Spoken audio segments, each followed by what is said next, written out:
नमस्कार, बखबर में आपका स्वागत है। मैं हूं राघवेंद्र सिंह। बखबर में हम बात करेंगे मध्य प्रदेश विधानसभा चुनाव में सत्ताधारी दलों के साथ जो प्रतिपक्ष में उनको भी आदिवासियों से आस है।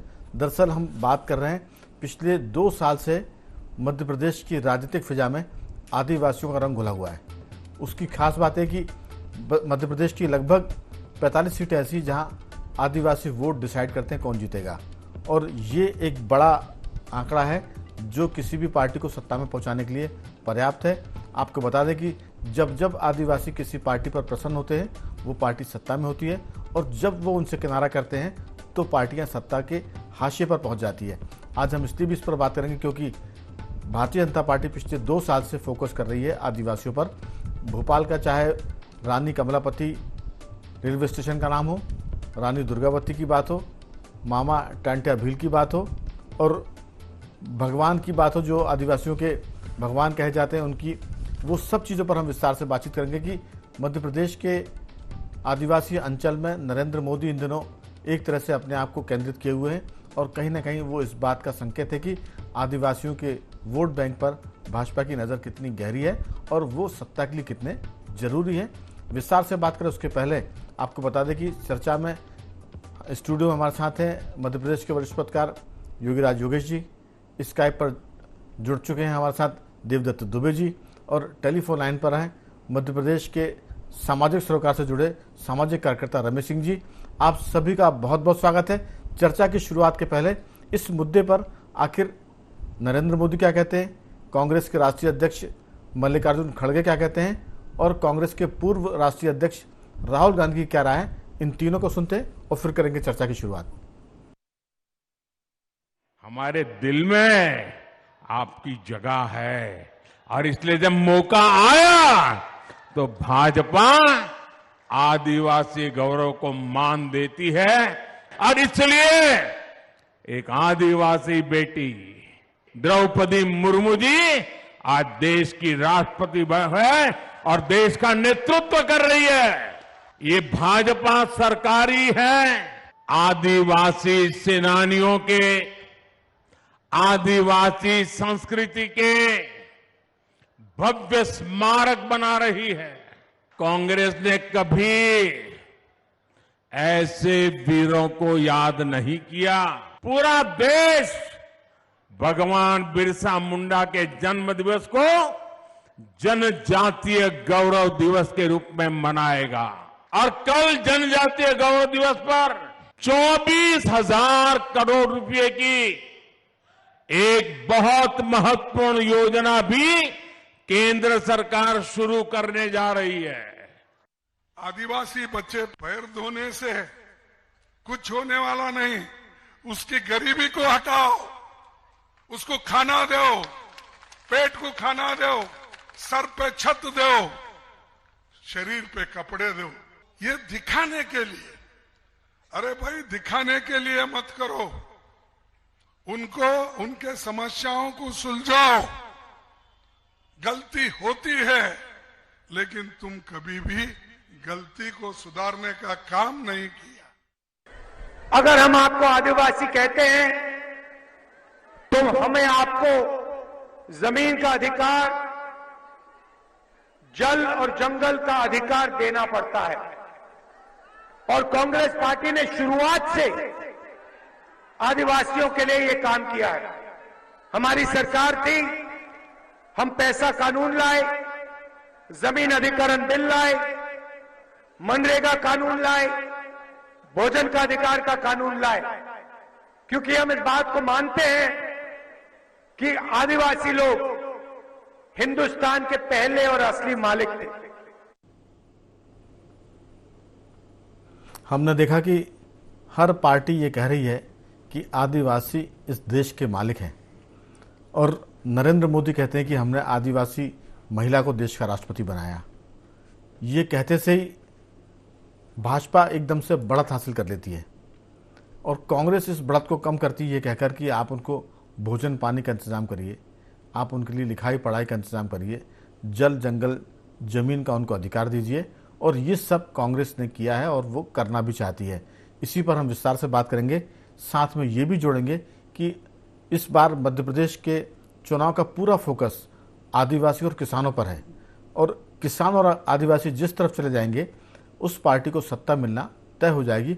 हम ये कह सकते हैं कि सत्ता की चाबी अगर किसी के पास है तो वो है आदिवासी और किसान वर्ग, जो जिस पर एक तरह से फिदा होता है, उस पार्टी का एक तरह से कल्याण होता है और वो 5 साल राज करती है।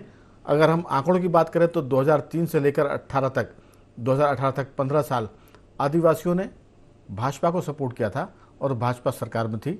और अब ऐसा लगता है बीजेपी को कि सन 2018 में थोड़ा सा आदिवासी उससे छिटका था, इसलिए वो सत्ता से दूर हो गई थी। इसकी शुरुआत करेंगे युगराज जी आपके साथ कि आदिवासियों का मामला है, इसमें कोई शक नहीं कि आदिवासी बहुत सीधे होते हैं और ज़रूरतमंद भी है और उनको एक तरह से बदलाव के दौर में लाने की ज़रूरत है। लेकिन कुछ लोग ये भी कहते हैं योगीराज जी कि आदिवासियों के जीवन से छेड़खानी करने की ज़रूरत नहीं है, वो जैसा जीवन जीते हैं उनको जीने देना चाहिए, क्योंकि अगर हम उसमें दखल देंगे तो जो उनका एक तरह से नैसर्गिक जीवन है उसमें दखलंदाजी हो जाएगी। तो ये दो तरह की बातें होती है, या तो आदिवासियों के जीवन को हम आगे ले जाएं तो फिर वो पैंट शर्ट पहनेंगे, वो पढ़ाई करेंगे, फिर वो शहरों में जाएंगे और एक तरह से जंगल से उनका नाता कम हो जाएगा और आने वाले सालों में वो टूट भी सकता है। आपकी राय? आदिवासी सरकार में तो लाते हैं, लेकिन सरकार के साथ साथ कौन सी पार्टी आदिवासियों का हित कर रही है और कौन सिर्फ बात करती है, इसका भी आपकी बातचीत में जिक्र हो जाए तो बेहतर होगा। देखिए राघवन जी, पिछले 2 सालों में जो आदिवासियों के लिए काम किए गए, इतने काम मुझे ऐसा लगता है कि इसके पहले किसी सरकारों ने ऐसा नहीं किया, क्योंकि जितने संभव बड़े बड़े जितने काम थे आदिवासियों के लिए इस टेन्योर में सरकार ने किए। चाहे वो विश्व आदिवासी दिवस छुट्टी मनाने की बात हो, आदिवासियों के सम्मान स्वाभिमान की बात हो, भगवान बिरसा मुंडा को उन्होंने दर्जा दे दिया भगवान का, टंट्या मामा के नाम पर स्टेशन बन रहे हैं, कमलापति स्टेशन बन रहा है, जल जंगल जमीन के सारे अधिकार उनको मिल गए, पैसा एक्ट उनको दे दिया। तो मुझे ऐसा लगता है कि इसके पहले ऐसी चीज़ें सुनाई नहीं देती थी जी। इसके पहले आदिवासियों के लिए उतना ही दिया जाता था जितना ज़रूरत अपने पार्टी के लोग समझते थे, भैया बस इतने में इनका काम चल जाएगा। लेकिन अब पिछले 2-3 सालों से जो, और 2019 के बाद से, तो एक तरह से देखा जाए तो सरकारें बिल्कुल फिदा हैं इन आदिवासी वर्ग पर। और जहाँ तक जल जंगल की बात है, जैसा आप जिक्र कर रहे थे, जिसका कि उनका नैसर्गिक जो उनका अधिकार है, जो जीवन है उनका, हाँ बिल्कुल, तो उसमें दखल ना हो, ये भी लोग कोशिश करते हैं। हाँ बिल्कुल सही बात है, ये बहुत महत्वपूर्ण बात है कि वो जो एक उनका जो नेचुरल वे है, जो जीने का जो लिविंग स्टैंडर्ड है, जिस तरीके से वो जीना चाहते हैं।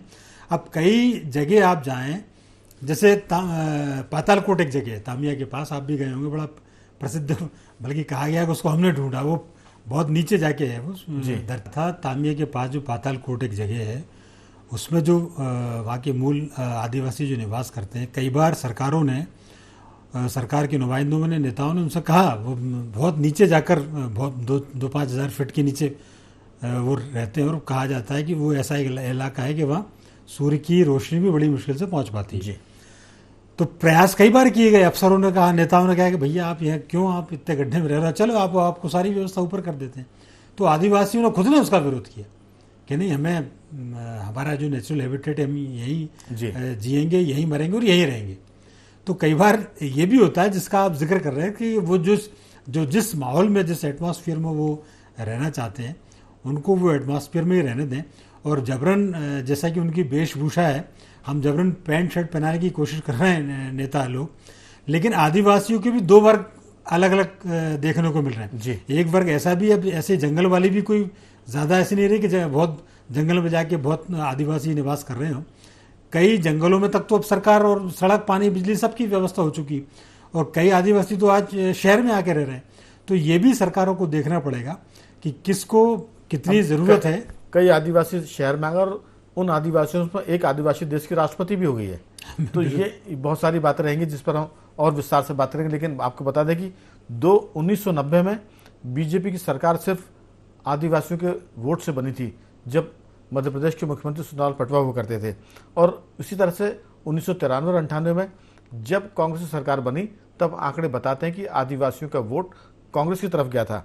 और 2003 में जब भाजपा ने वापसी की सरकार में, तब भी आदिवासियों का बड़ा वोट भाजपा के खाते में गया था।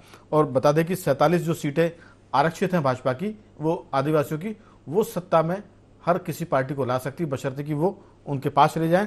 तो 2003 में 34 सीटों में से सिर्फ कांग्रेस को 2 सीटें मिली थी आदिवासियों की, और नतीजा सबको पता है कि बीजेपी की जबरदस्त बहुमत के साथ पार्टी सरकार में आई थी। 2008 में बीजेपी को 29 मिली थी और कांग्रेस के हिस्से में सिर्फ 17 सीटें आई थी, और 2013 में बीजेपी को 31 सीटें मिली थी और कांग्रेस को मिली थी 15 सीटें।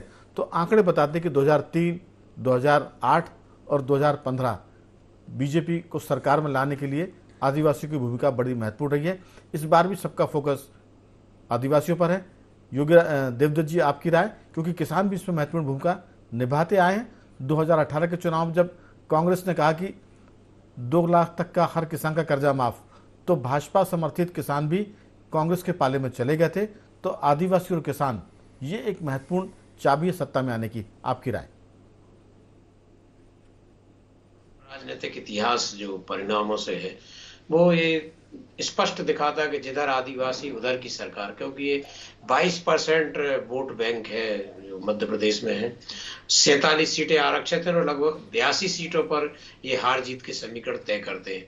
तो आप देख रहे हैं कि लगातार, चाहे वो कमलापति स्टेशन के नामकरण से लेकर राष्ट्रपति द्रौपदी मुर्मू तक और टंटा मामा और सब जितने भी कार्यक्रम हुए, प्रधानमंत्री के अधिकांश गौरव जनजाति दिवस की घोषणा हो, सब अभी फिर वो कह गए बड़वानी में कि हम झारखंड में जाके घोषणा करेंगे आदिवासियों के हित में कोई बड़ा काम करने जा रहे हैं। तो मुझे लगता है कि पूरी तरह से फोकस है बीजेपी का कि ये वोट बैंक, क्योंकि ये पूरी पट्टी है लोकसभा के लिए, छत्तीसगढ़ से लेके झारखंड तक आदिवासी पट्टी। तो उस लोकसभा के लिए भी और मध्य प्रदेश विधानसभा के लिए आदिवासियों का साथ जरूरी है। और ये बात कमलनाथ भी जानते हैं, चूंकि अच्छे से कांग्रेस प्रतिद्वंदी दल में, चूंकि वो छिंदवाड़ा से लगातार राजनीति कर रहे हैं, जो आदिवासी बाहुल इलाका है। उन्होंने पिछली बार जैस से समझौता कर लिया था और किसानों का जो कर्ज माफी की घोषणा की थी। तो इस कारण ही भाजपा इस मुद्दे फोकस किए कि इसके वो जानकार हैं। तो उन्होंने इस बार फिर वो गौंडवाना गणतंत्र पार्टी व जैस को कुछ ऐसी सीटों पर तालमेल कर लिया है जो अंदरूनी उनका चल रहा है। तो मुझे लगता है कि अब वो समय आ गया है कि जब आदिवासी आगाज पूरे देश में होगा, क्योंकि ये यहाँ से जो ध्वनि निकलेगी परिणामों के बाद कि आदिवासियों को जो दल जिधर कर लेगा उसकी सरकार होगी, और लोकसभा के लिए भी फिर वही एक्सीलेटर एक तरह से दबाया जाएगा कि इसी पे स्पीड पकड़ेगी जो सरकार में पहुंचने की गति है। और अब तो ये पूरी तरह से तय हो गया है कि आदिवासी बहुत जागरूक हो गया है। वो बदल बदल के सरकारें बनवाता है, कभी अपनी पार्टियां बनाता है, और वो बिल्कुल अब उसमें नहीं रहा कि हम परंपरागत कोई वोट बैंक बन के रहे। वो भी जिधर उसको सम्मान है, कुछ मिल रहा है, उधर जा रहा है, और वो अपना पूरा स्वाभिमान के साथ निर्णय ले रहा है। अब वो किसी के उसमें नहीं रहा कि हमेशा ये तो हमारा वोट बैंक है, पहले जो हुआ करता था वो वैसा भी नहीं रहा। अब तो हर दल आदिवासी को अपनी तरफ खींचने के लिए लालायत है, लेकिन आदिवासी जिधर जाएगा सरकार उसकी बनेगी। बिल्कुल जी देवदत्त जी, दरअसल आदिवासियों के हित की बात बहुत सब लोग करते हैं, लेकिन किसी भी दल ने मुख्यमंत्री नहीं बनाया आदिवासी को, किसी भी दल ने आदिवासी को प्रधानमंत्री नहीं बनाया। तो कांग्रेस तो जातिगत जनगणना की बात कर रही है। अगर उसे या किसी भी पार्टी को बढ़त लेनी है, आदिवासियों का दिल जीतना है, तो उन्हें आदिवासी मुख्यमंत्री की घोषणा करनी चाहिए। ये हम लोग का सुझाव है, क्योंकि बहुत आदिवासियों की बात होती है। तो एक सुझाव मीडिया की तरफ से भी, और प्रधानमंत्री पद के लिए भी कोई आदिवासी उम्मीदवार पार्टियां तय कर दे कि अगर सत्ता में आते हैं तो ये आदिवासी हमारा पीएम होगा। अगर ऐसी बातें होंगी तो ये माना जाएगा कि लोग ईमानदारी से आदिवासियों के हित की बात कर रहे हैं। नहीं तो वोट के लिए तो फिर हर कोई उनको एक तरह से लॉलीपॉप बताता है, उनके हित की बात करने के दावे होते हैं, और फिर ना कोई मुख्यमंत्री बनता है और ना कोई प्रधानमंत्री। राष्ट्रपति चूंकि भाजपा ने बना दिया, इसलिए हम राष्ट्रपति बनाने का जिक्र नहीं कर रहे हैं, लेकिन प्रधानमंत्री तो किसी ने नहीं बनाया, और मध्य प्रदेश जैसे राज्य में आदिवासी मुख्यमंत्री भी नहीं बनाया। मैं पूछूंगा, रमेश सिंह जी हमारे साथ जुड़ गए हैं जो सामाजिक सरोकार के जानकार हैं। रमेश जी, आपको क्या लगता है कि आने वाले सालों में, इस साल तो नहीं, आने वाले सालों में क्या मध्य प्रदेश में किसी आदिवासी मुख्यमंत्री की बात भी हो सकती है, और देश के हिसाब से आदिवासी प्रधानमंत्री की भी चर्चाएं हो सकती है? आपका क्या सोचना है? राघवेंद्र जी, मैं आपको ग्राउंड की बात बताऊं कि आदिवासी ऐतिहासिक रूप से सामाजिक रूप से, शैक्षणिक रूप से पिछड़ा है, लेकिन आज की तारीख में जो नई पीढ़ी है युवाओं की, वो बिल्कुल हाईटेक है। वो व्हाट्सएप, सोशल मीडिया के माध्यम से पूरे देश के राजनीतिक हालचाल, अंतर्राष्ट्रीय स्थितियों पर भी नजर रखती है और देश के सभी भागों के आदिवासियों के साथ उनका कम्युनिकेशन रहता है। वो उनके अंदर बहुत ज्यादा महत्वाकांक्षा है, लेकिन एक साहसिक कारणों से, वंशानुगत कारणों से वो एक अभी जो विकसित समाज है, जिसे सवर्ण कह ले, ओबीसी कह ले, इसके सामने आगे बढ़े अपनी बात को नहीं कह पाता। लेकिन ये यथा स्थिति रहने वाली नहीं है। भविष्य में उनके अंदर जो विकास आगे मतलब परिस्थितियों को समझने की क्षमता बढ़ रही है, वो अब अपने अधिकारों, उनकी जो क्षमता है वोट की, उसका इस्तेमाल करेगा वो, और वो आगे बढ़ के कहे। राघवेंद्र जी, ये जो जागृति है चिंगारी का रूप ले रही है, हो सकता थोड़ा समय ज्यादा लगे, लेकिन उनके अंदर महत्वाकांक्षाएं पल रही है और वो विस्फोटक रूप एक न एक लेंगे। उनको ये पता है, उनको एहसास होने लगा कि वो 7 से 70 सीटों पर निर्णायक भूमिका रखते हैं। उनका वोट परसेंट 20-22% वोट है, वो मध्य प्रदेश के मुख्यमंत्री के पद लिए एक निर्णायक चीज है। अगर उनने अच्छा धीरे धीरे उनके अंदर साहस आ रहा है समाज के साथ तारतम्य बैठाने का, और धीरे धीरे वो अपनी बात कहेंगे। एक दिन ऐसा आएगा कि जब वो ये कहेंगे हमें मुख्यमंत्री पद दीजिए, वरना हम आपके साथ नहीं है। दूसरी बात मैं कहना चाहता हूँ, पहले मैंने देखा था कि उनके पास जमीन खरीद नहीं सकता कोई, जमीनें बहुत थी, लेकिन वो जमीनों को किराए पे देके पूरा पैसा शराब में पी जाते थे। लेकिन अब मैंने ये देखा कि पूरी जमीन वो खुद कर रहे हैं, उनके पास पैसा है, पैसा। अब जैसे राजनीतिक दबेच की चीज है ना राघवेंद्र जी, मैंने एक चीज देखी है, जिसमें सरपंची लोकल का चुनाव लग गया, लोकल की राजनीति में गांव पे जो केंद्र के चुनाव है, विधानसभा के चुनाव है और जो पंचायतों के चुनाव है, इनमें राजनीति की जो फॉर्मेटिंग है वो लगभग एक ही दाव पेंच, जिसने लोकल की राजनीति के दाव पेंच चल लिए सीख लिए, वो फिर ऊपर के राजनीतिक दाव पेंच भी करने लगता। तो देर सवेर वो परिस्थिति आएगी। हो सकता है समय ज्यादा लगे, लेकिन उनका जो राजनीतिक वजन है, उनका जो क्लाउड है, उसे नजरअंदाज बहुत लंबे समय तक नहीं किया जा सकता। अच्छा रमेश जी, लेकिन आपको बता दूं, मैं थोड़ा सा फ्लैशबैक में जाएंगे। 1980 में जब कांग्रेस की सरकार बनी थी और मुख्यमंत्री बने थे अर्जुन सिंह, विधायक दल का बहुमत था शिव भानु सिंह सोलंकी के पास, लेकिन राजनीतिक चतुराई, कूटनीति, दाव पैंच और जोड़ तोल में शिव भानु सिंह सोलंकी पिछड़ गए थे और अर्जुन सिंह मुख्यमंत्री हो गए थे। अलग बात है कि सरकार में उनको उप मुख्यमंत्री का दर्जा दिया था, लेकिन मुख्यमंत्री नहीं बन पाए। ये मैं बात कर रहा हूँ 1980 की, और आज 80 से मुझे लगता है कि 43 साल हो गए, और 43 साल में अभी तक कोई ऐसा चेहरा नहीं दिख रहा है जो मध्य प्रदेश के मुख्यमंत्री के लिए किसी भी पार्टी को मजबूर करे।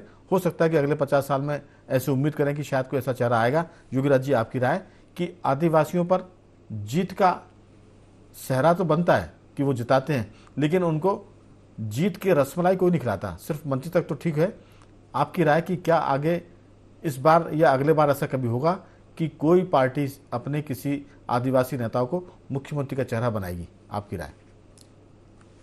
राघव जी, मेरा ये मानना है कि केवल आदिवासी के नाम पर आप किसी को मुख्यमंत्री बना दो, इसके पक्ष में मैं नहीं। आप यदि मुख्यमंत्री, ये बहुत प्रदेश का एक नंबर 1 पोस्ट है और बहुत अनुभव, बहुत सारी चीज़ों को ले लपेट के चलने वाला आदमी उस कुर्सी तक पहुंच पाता है।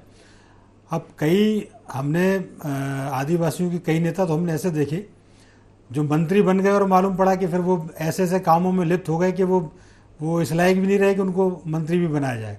तो केवल इस आधार पर किसी को प्रिविलेज नहीं दिया जाना चाहिए कि साहब ये आदिवासी इसलिए इनको चीफ मिनिस्टर बनाया जाए। वो तो आपकी लीडरशिप अपने आप को आगे लेके आती है, और आपकी जो उनका चूंकि वोट है, उनकी सीटें जब आएंगी निकल कर, तो उनके सीटों के जरिए अगर वो ऐसा नहीं करेंगे तो फिर वोट उनको नहीं मिलेगा। मैं इसकी बात कर रहा हूँ। नहीं, ये बिल्कुल सही बात है, लेकिन मेरा फिर भी यही कहना है कि वो एक बड़ा महत्वपूर्ण पद होता है जी। और अब ऐसा तो फिर कोई भी, हर आदमी अपने अपनी जनसंख्या के अनुसार से पद मांगेगा। लेकिन लोकतंत्र में संख्या की कीमत होती है, जिसके साथ विधायक ज्यादा होंगे, जिस वर्ग के, अब तो चूंकि जातिगत जनगणना की बात हो रही है, जातिगत जनगणना को अंग्रेज कराते थे, आजाद भारत में से खारिज कर दिया गया था, कांग्रेस की कई नेताओं की पीढ़ियां इसको नकारती रही, लेकिन अब इसी की बात हो रही कि जातिगत जनगणना होगी, तो देश को जातियों में बांटने की साजिशें तो हो रही है। लेकिन मैं देवदत्त जी के पास आऊंगा, कुछ कहना चाहेंगे इस मुद्दे पर आप संक्षेप में? नहीं, मेरा तो कहना यही है कि उस लायक यदि आपकी कैपेबिलिटी है तो निश्चित तौर पर आप वहां तक पहुंचेंगे, कोई किसी को रोक थोड़ी पा रहा है। बिल्कुल। देवदत्त जी, सवाल लोकतंत्र में वोट का है, संख्या का है। अगर आदिवासियों के विधायक जीत कर आते हैं 47 जो आरक्षित है 45, उसके बाद अगर वो निर्णायक होते हैं तो जाहिर है कि वो काबिलियत का मामला इसमें कम आता है, इसका ज्यादा आता है कि जिसके साथ बहुमत है। और बहुमत में इस बात की आशंका होती है कि कई बार उस पद के योग्य व्यक्ति नहीं पहुंच पाता है, ये भी एक आशंका है। लेकिन हम किसी की काबिलियत को वर्ग और जाति के हिसाब से खारिज नहीं कर सकते, लेकिन संकट ये कि अगर वो काबिल नहीं हुआ तो किसी भी जाति का वो नुकसान करेगा, किसी वर्ग का वो नुकसान करेगा। आपकी राय, आदिवासियों के लिए क्या कोई मुख्यमंत्री का चेहरा भविष्य में आप देख पा रहे हैं संक्षेप में? आपने जो पहले कहा था कि आदिवासी चतुर और चालाक नहीं होते, राजनीति तो चतुर चालाकों की है, वो तो स्पष्ट बात ही है। लेकिन अब धीरे धीरे अच्छे लोग आ रहे हैं राजनीति में, पढ़े लिखे लोग आ रहे हैं, और भविष्य में जैसे अभी उन्होंने राज्यसभा में सोलंकी को भेजा था भाजपा ने, कांग्रेस में भी कुछ आदिवासी चेहरे अच्छे हैं जो आगे बढ़ रहे हैं। विक्रांत भूरिया चुनाव लड़ रहे हैं, तो मुझे लगता है कि एक समय कांतिलाल भूरिया को प्रदेश अध्यक्ष बना के चुनाव लड़ा था, लेकिन उस समय सरकार नहीं आ पाई थी। ठीक बात है, तो होगा भविष्य में, चूंकि अब उम्मीद करेंगे कि कुछ ना कुछ ऐसा अच्छा होगा। अंतिम टिप्पणी बहुत संक्षेप में 2-4 वाक्यों में रमेश जी, समय खत्म हो गया है। राघवेंद्र जी, किसी कौम के महत्वाकांक्षाओं को चालाकी से अगर नजरअंदाज किया जाए, उसे वंचित किया जाए, तो समय चक्र घूमते घूमते एक दिन ऐसा आ जाता है कि जब उसे आपको कुछ देना नहीं पड़ेगा। आप ओबीसी को देखिए, एक दिन था ओबीसी को पूरी तरह नजरअंदाज करते थे, सबरों का वर्चस्व था। आज ओबीसी की पीड़ा हो रही है, तो कुछ आ सकता है, बेरिजता कब आएगा। लेकिन उम्मीद पर आसमान टिका, समय की कमी है। लेकिन जो बात निकल कर आई वो ये कि काबिलियत और बहुमत अगर दोनों एक साथ हुआ तो भविष्य में आदिवासी मुख्यमंत्री भी मिल सकते हैं और आदिवासी प्रधानमंत्री भी हो सकते हैं। लेकिन अभी तो ये भविष्य की बात है। लेकिन सारी पार्टियां आदिवासियों पर फोकस कर रही है। देखते हैं कि आदिवासी किस तरफ और किसको अपना आशीर्वाद देता है। तीनों मेहमानों का साधुवाद। रमेश जी आपका बहुत धन्यवाद, देवदत्त जी आपका भी, और योगीराज जी आपका बहुत बहुत धन्यवाद कि आपने चर्चा में हिस्सा लिया। बखबर में आज सिर्फ इतना ही। बने रहिए हमारे साथ और देखते रहिए IND24।